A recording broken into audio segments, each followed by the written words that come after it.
February 1944, 02:47 hours, somewhere over the black waters of the Philippine Sea. The cockpit of the Mitsubishi G4M bomber trembled with the steady drone of twin engines, a mechanical heartbeat in the infinite dark. Lieutenant Takeshi Yamamoto sat rigid in the pilot's seat, his gloved hands steady on the controls, eyes scanning nothing but shadow. No moon, no stars. Cloud cover lay thick as wool across the ocean below. In this absolute darkness, a man could believe himself invisible, untouchable. Behind him, the navigator hunched over his charts by the dim glow of a shielded lamp. The radio operator sat silent, listening to nothing but static. They had been flying for 3 hours, threading through the night toward their target. The American supply convoy moving south from Saipan. Intelligence promised the ships would be vulnerable, unaware, sleeping in the false security of distance. The Americans, Yamamoto had been told again and again, were technologically inferior, dependent on daylight, on visual confirmation, on the limitations of human eyes.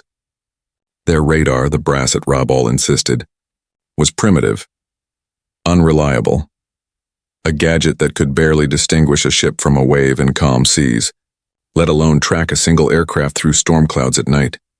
Yamamoto had laughed at the briefing. They all had, and then, without warning, the darkness exploded. Tracers tore through the night, brilliant orange streams that seemed to materialize from nowhere, stitching patterns across his starboard wing. The aircraft shuddered.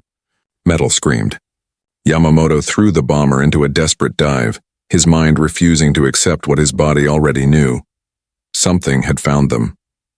Something had been watching, tracking, waiting in the black with inhuman patience. The Grumman F6F Hellcat stayed on them like a predator born to the dark, its guns thundering again, and in the half-second before the fuel tank ignited, Yamamoto understood with terrible clarity that everything he had been told was a lie. The story of radar, and the night fighters that wielded it, is not merely a tale of technology.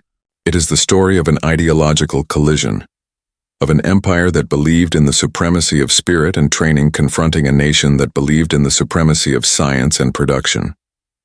It is the story of young men who mocked what they did not understand, until the night itself turned against them. To comprehend the full weight of that moment over the Philippine Sea, one must first understand what radar meant in the context of 1944, and what it represented to those who dismissed it.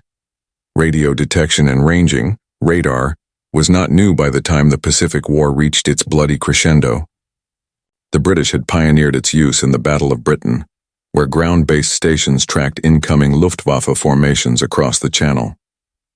But carrier-based airborne interception radar, compact enough to fit inside a fighter aircraft, accurate enough to track a target through clouds and darkness, this was something altogether different. This was the fusion of physics and engineering that fundamentally altered the calculus of naval warfare. The Americans had been developing such systems since 1941, refining them through trial and error in the crucible of combat. By early 1944, the Grumman F6F Hellcat, already a formidable aircraft, was being equipped with the AN/APS-6 radar system, a small dish antenna mounted in a pod on the starboard wing, a scope in the cockpit displaying ghostly green blips. It was crude by later standards, with a range of only 4 to 5 miles under ideal conditions. But in the context of night combat, where human vision extended barely beyond the wingtips, it might as well have been sorcery. Japanese military doctrine, however, had not evolved to account for such possibilities.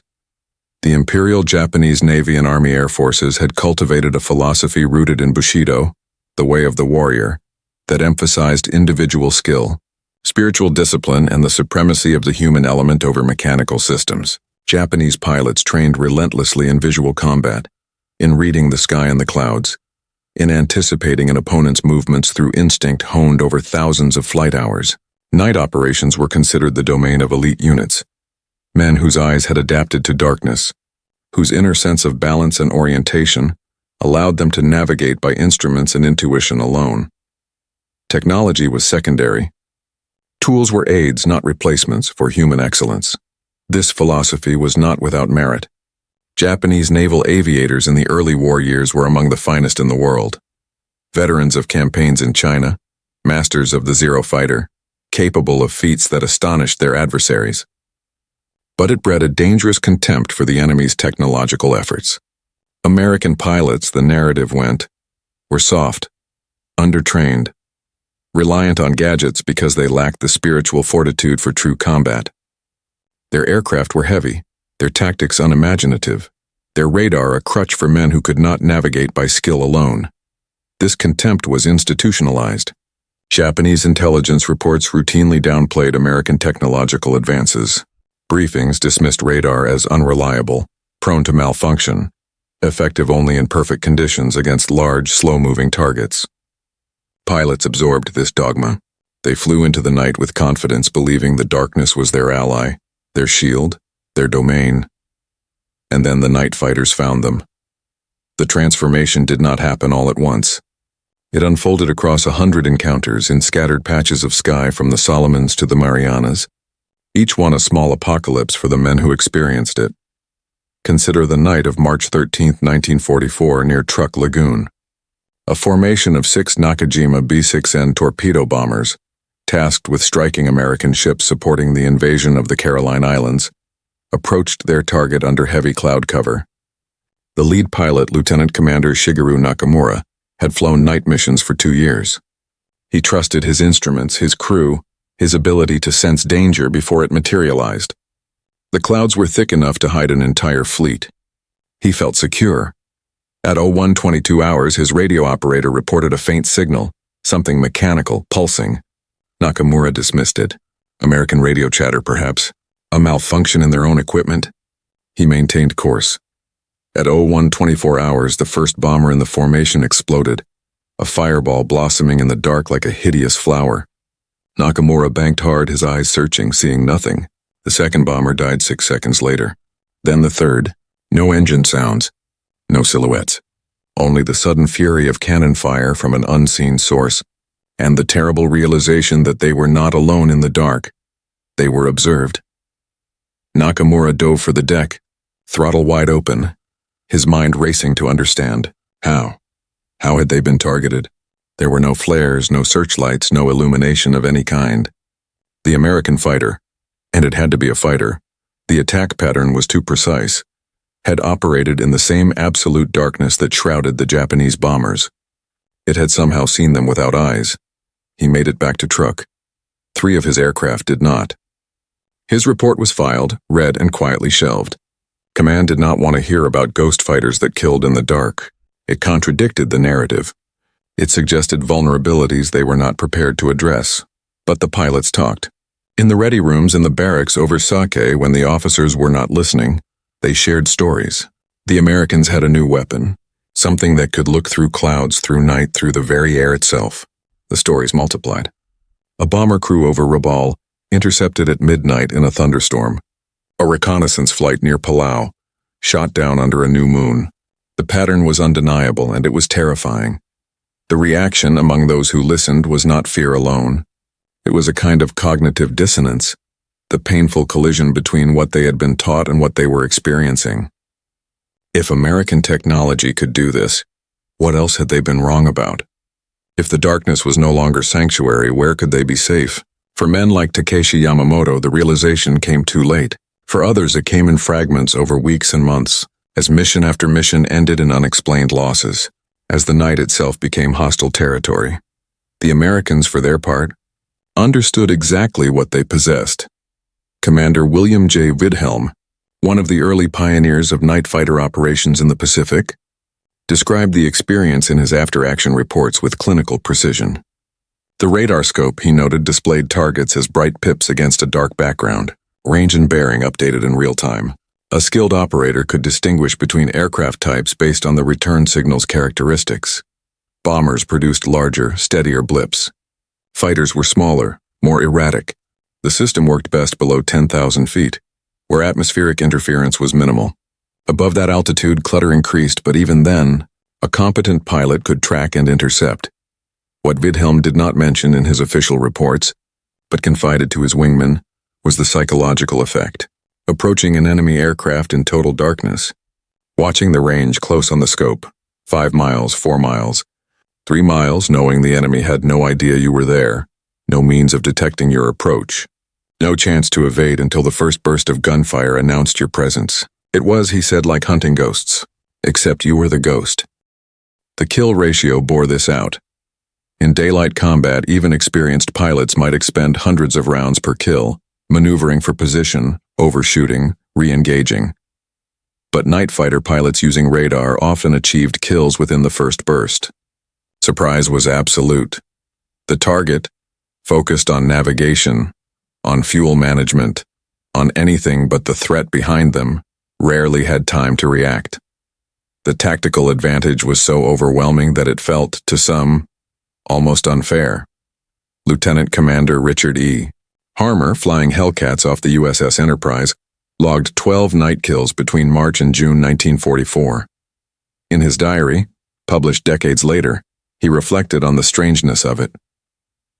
"You do not see them die," he wrote. "You see a blip disappear. From the scope, sometimes a flash of light in the distance, the radio goes silent.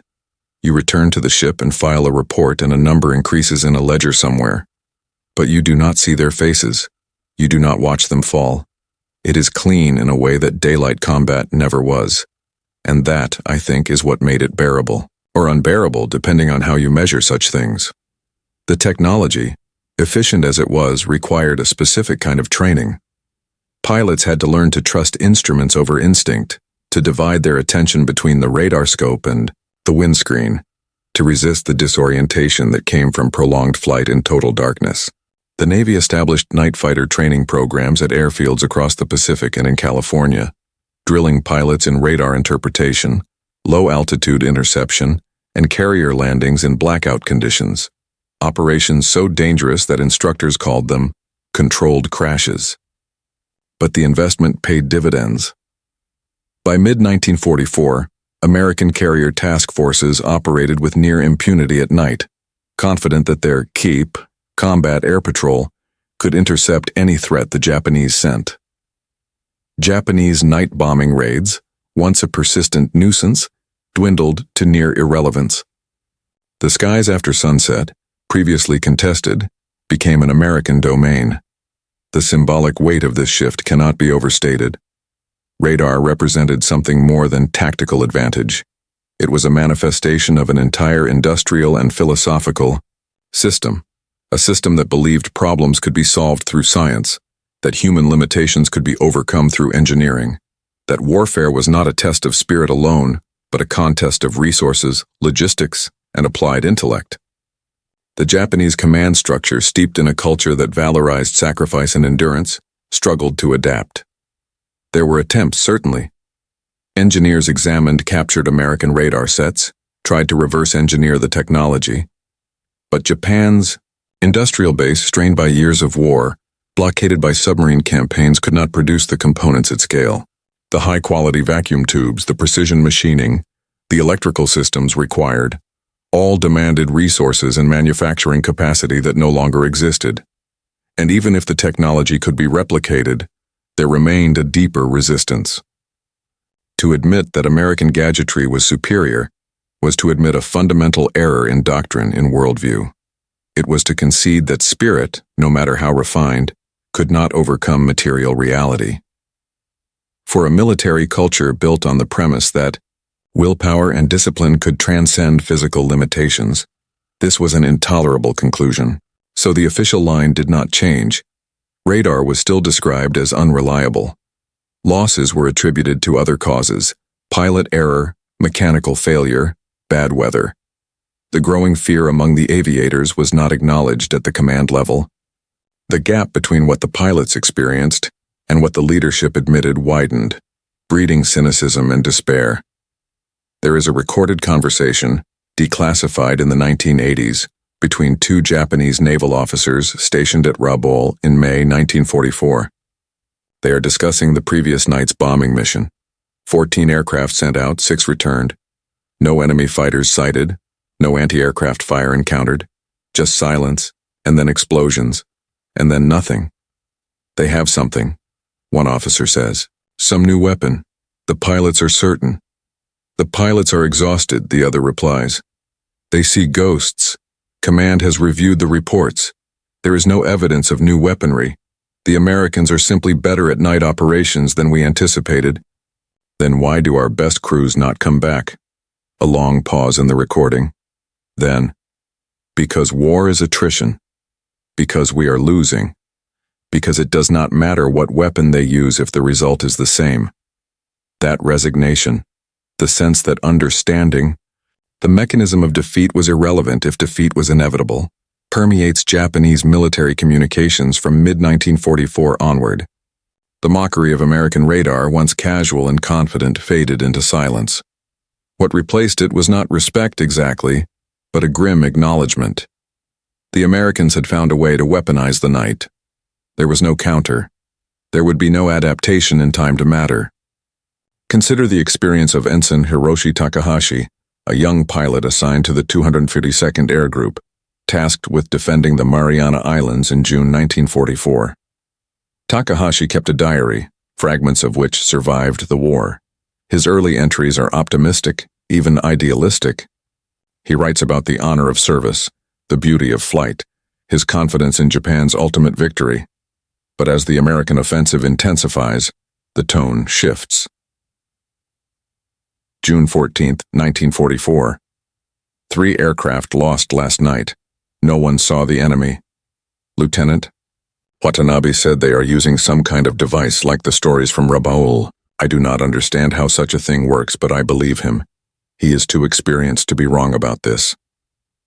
June 18, 1944. Another mission tonight. I am afraid. Not of combat.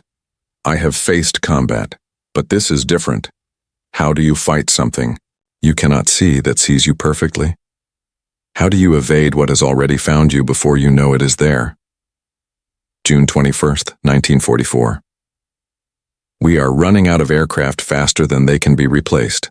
Command says we must maintain pressure on the invasion fleet, but every night fewer of us return. I wonder if the Americans know what they have done. They have made the night into a weapon. We used to own the darkness. Now it owns us. Takahashi died on June 23, 1944, during a night intercept mission over the Philippine Sea. His aircraft was last seen departing Guam at 22:30 hours. It never returned. American records indicate that a Hellcat from VF2, piloted by Lieutenant, junior grade, Howard M. Davis, shot down a Japanese fighter matching Takahashi's flight profile. At 23:47 hours, approximately 40 miles northwest of the task force. Davis reported using radar to vector onto the target, achieving a kill with a 3-second burst from 200 yards. The engagement lasted less than a minute from initial contact to confirmed destruction.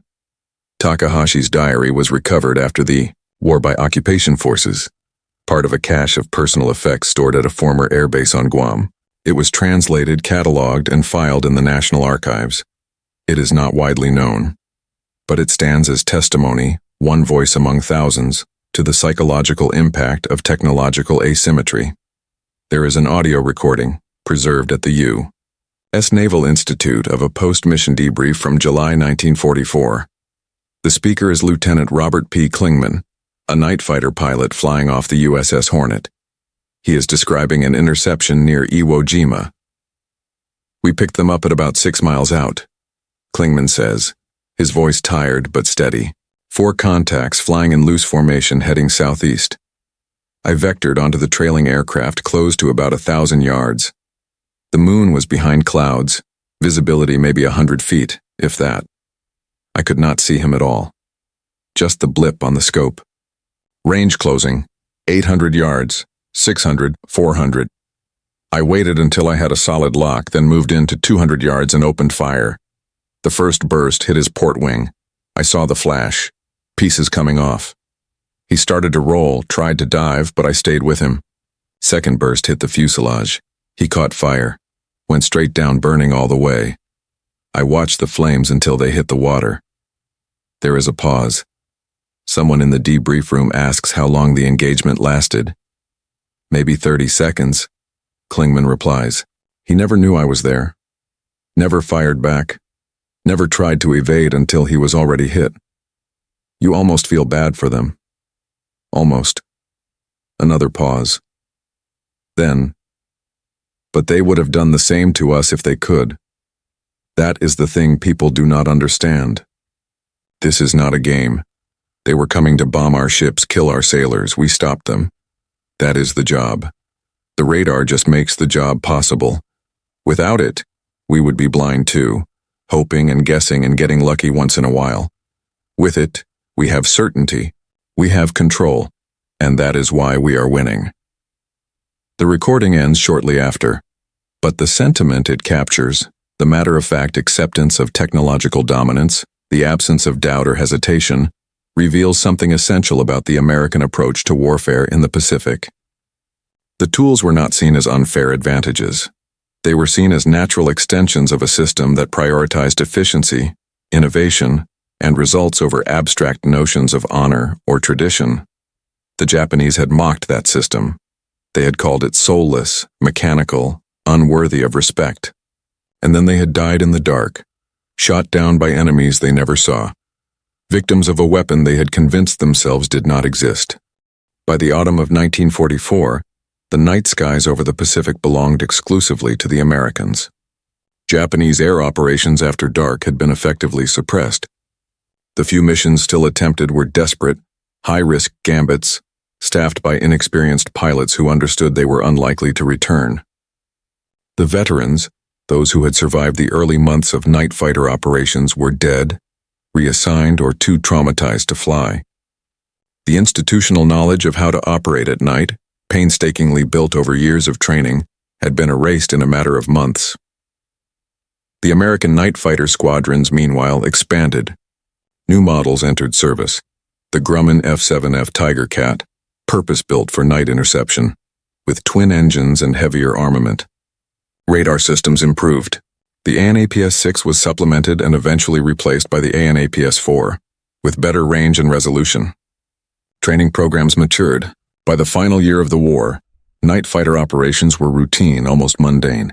The pilots who flew them were professionals, executing missions with the same procedural efficiency as daylight bomber escorts or reconnaissance flights.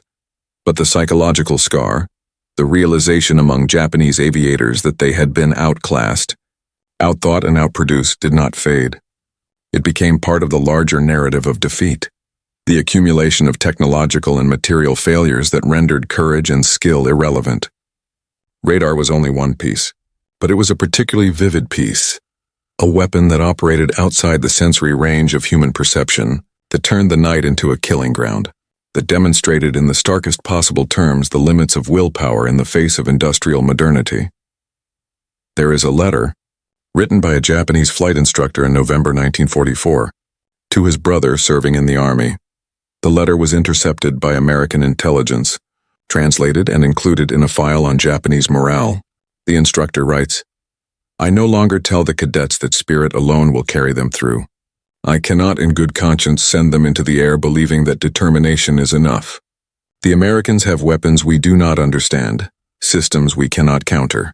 I teach them the mechanics of flight, the tactics they might use to survive, but I do not teach them to despise the enemy's methods." That was our mistake. We thought technology was a weakness, a substitute for true skill. We were wrong. Their technology is their skill. It is an expression of their entire civilization, their factories, their scientists, their willingness to innovate without regard for tradition. We mocked it because we did not want to believe it could defeat us. But it has. It is defeating us now in 1,000 ways, large and small. The night fighters are only the most obvious. The letter never reached its intended recipient. The instructor died 3 months later, during an air raid on the training base. But his words, rare for their honesty, for their willingness to confront uncomfortable truths, capture the ideological, collapse that radar and similar technologies, precipitated. There is a peculiar object housed at the National Museum of the Pacific War in Fredericksburg, Texas. It is a small radar scope removed from a F6F Hellcat after the war. The screen is cracked, the wiring frayed, the casing dented from years of carrier operations. But it sits in a place of honor, encased in glass, accompanied by a placard that reads, "This device allowed American pilots to see in total darkness, turning night into an ally rather than an obstacle." It represents the ingenuity and industrial strength that characterized the Allied war effort. Next to it, for contrast, is a Japanese reflector gun sight, a simple optical device, elegant in its design, requiring no power, no maintenance, only a skilled eye and steady hand. The two objects side by side tell a story without words. One is mechanically complex, dependent on systems and training and electrical current. The other is timeless, reliant on human ability alone. One won the war. The other became a relic. But the story is not complete if we see it only as a triumph of technology over tradition. It is also a story about adaptability, about the willingness to question assumptions and revise doctrine in the face of new realities. The Americans did not invent radar to win the Pacific War. They invented it for other purposes, recognized its potential, and adapted it to the needs of naval aviation. They trained pilots to use it, engineers to refine it, commanders to integrate it into strategy. They iterated, failed, learned, and improved. The Japanese, conversely, had the opportunity to observe radar's effectiveness early in the war. During the battles of the Coral Sea and Midway, American ships had used radar to detect incoming strikes, to vector fighters, to coordinate defenses. The evidence was available, but it was dismissed, minimized, or ignored because it contradicted the prevailing doctrine. The cost of that intellectual rigidity was paid in the blood of young men who flew into the night believing they were invisible, only to discover too late that they had been seen all along. April 1945. The war is in its final brutal phase. Okinawa is under assault. The skies are filled with kamikaze attacks, desperate suicidal plunges by pilots who no longer expect to return. Among them are men who once mocked American technology, who once believed in the supremacy of spirit over science. They fly toward the American fleet knowing they will die, but hoping their sacrifice will matter, will turn the tide, will prove something about the indomitable will of the warrior. They are intercepted, almost without exception, by radar-guided fighters. The night fighters now operate in daylight as well, vectored by shipboard radar onto incoming threats, coordinated through a network of communication and tracking that allows the fleet to respond to attacks with machine-like precision. The kamikazes, for all their courage, for all their willingness to die, achieve little. The ships they target are defended by layers of technology: radar, proximity-fused anti-aircraft shells, coordinated fighter screens that render individual valor almost meaningless. One kamikaze pilot, his name lost to history, is recorded in an intercepted radio transmission as he approaches the American fleet.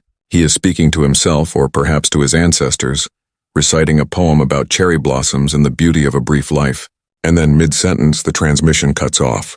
An American fighter has found him. The engagement lasts seconds. The pilot dies without completing his poem.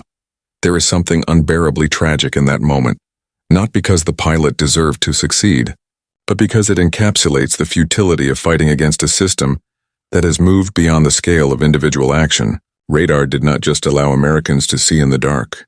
It integrated human operators into a technological network that extended perception, reaction, and lethality beyond the limits of flesh and blood.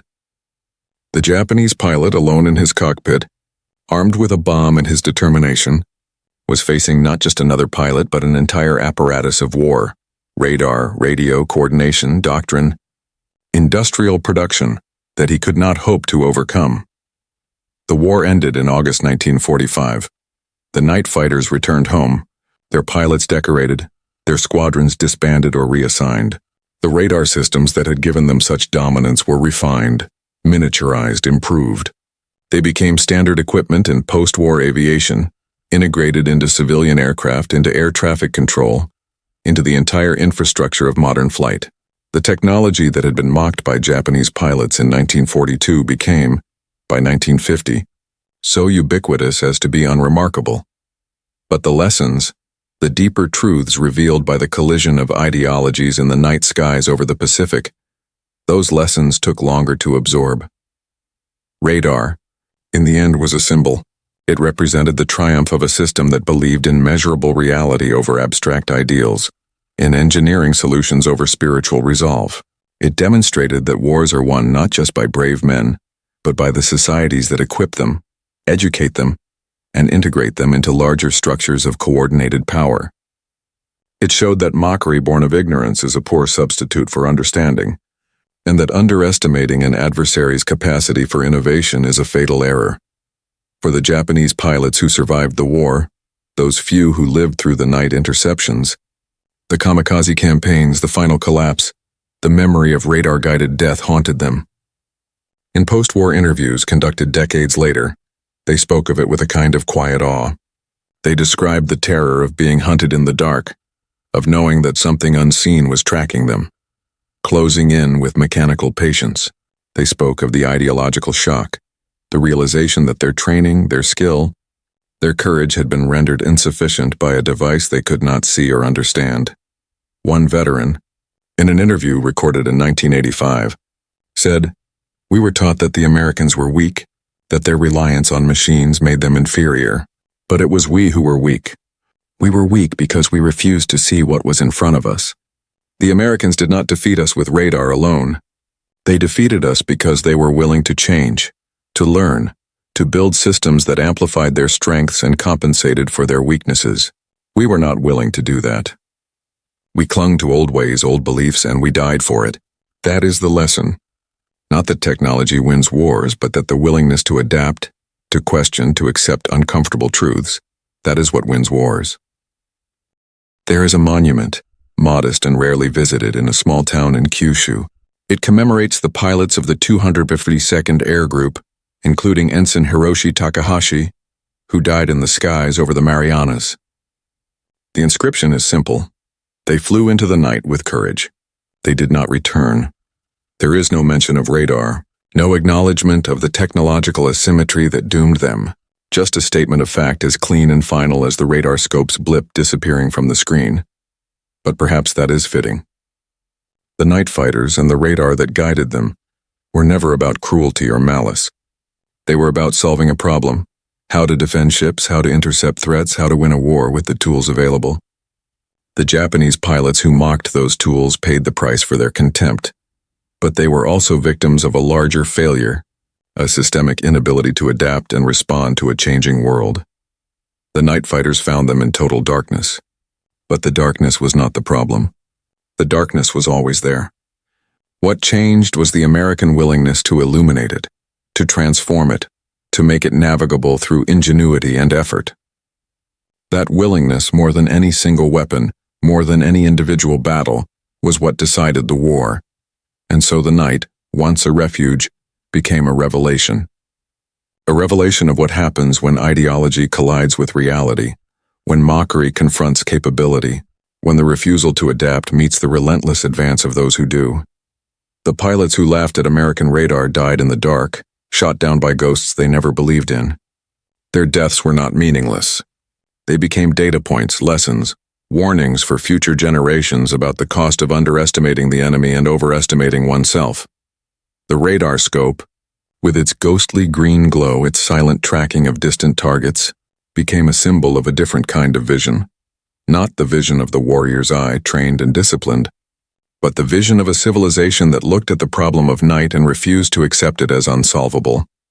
And in that refusal, in that insistence on finding a way forward through science and innovation, lay the difference between victory and defeat, between adapting and dying, between the future and the past.